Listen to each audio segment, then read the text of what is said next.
Bonjour et bienvenue sur ma chaîne.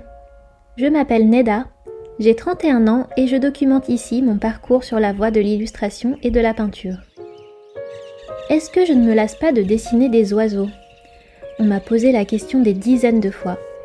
Et parce que la réponse est non, je vous propose que l'on peigne ensemble un bouvreuil pivoine à l'aquarelle.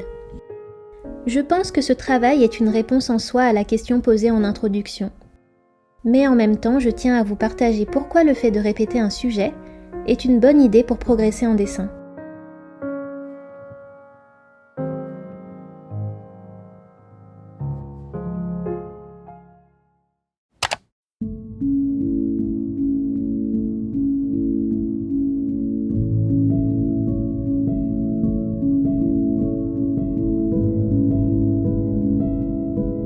Tout d'abord, remettons les choses dans leur contexte.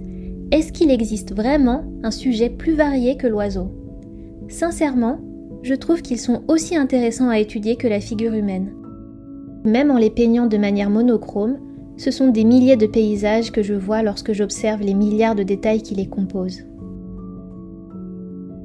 De l'aigle royal au colibri, je les trouve fascinants par la variété de leurs formes et de leur plumage.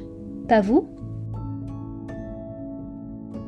Vous avez sûrement dû l'entendre beaucoup dans vos vies parce que c'est valable dans tous les domaines et pas seulement dans le dessin. Pour progresser, il faut s'entraîner, répéter encore et encore. Si je veux réussir à danser une chorégraphie par cœur, je vais devoir répéter le même pas encore et encore et encore et encore. Et éventuellement, à un moment, avoir un déclic, progresser un tout petit peu, puis répéter un second pas encore et encore et encore. Je suis une assez mauvaise danseuse, mais vous avez compris le principe. J'entraîne mes muscles du dessin d'oiseaux parce que je considère que je n'ai pas encore réussi à saisir entièrement toute leur magie.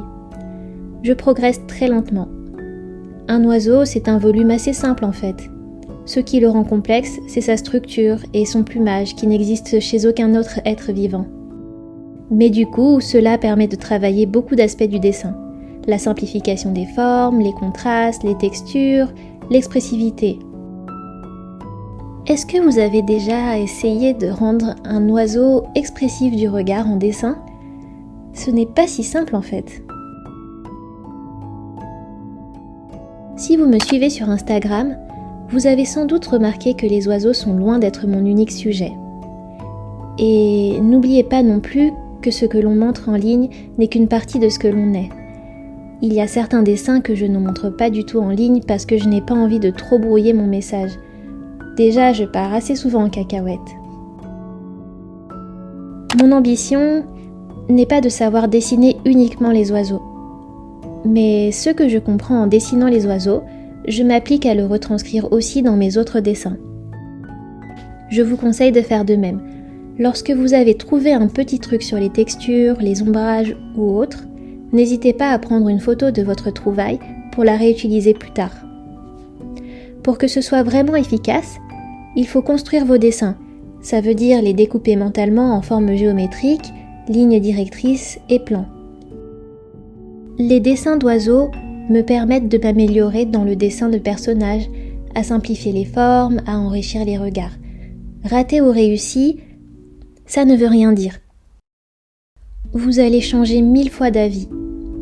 Les autres vous diront tout et son contraire aussi.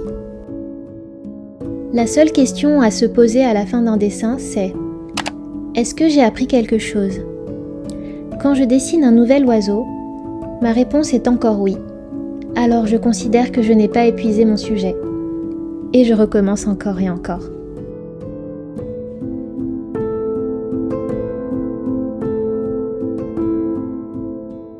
Un petit bémol quand même, parce que mon postulat de base, c'est que la répétition permet de progresser en dessin.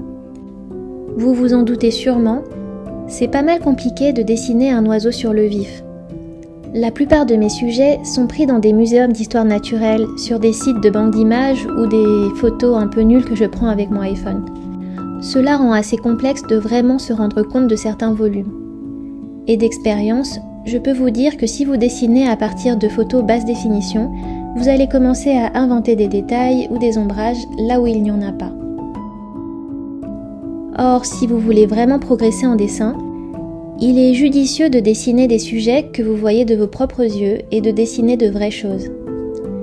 C'est seulement quand vous aurez compris les volumes tels qu'ils marchent dans la vraie vie que vous réussirez à inventer des univers cohérents. Sinon, vous serez comme moi, frustré parce que vous n'arrivez pas à retranscrire ce que vous avez dans la tête sur le papier. Je le redis donc un peu plus clairement. Dans l'apprentissage du dessin, vous apprendrez 1000 fois plus en dessinant votre théière ou un mug qu'en recopiant des photos d'oiseaux. Mais bon, on est aussi là pour avoir du fun, donc 3 pas en arrière, on prend du recul et puis ce n'est pas si grave si les progrès sont lents. On prend son temps. Et on va même jusqu'à piquer le concept du slow living en disant aux gens qu'on appartient au mouvement très très populaire du slow drawing.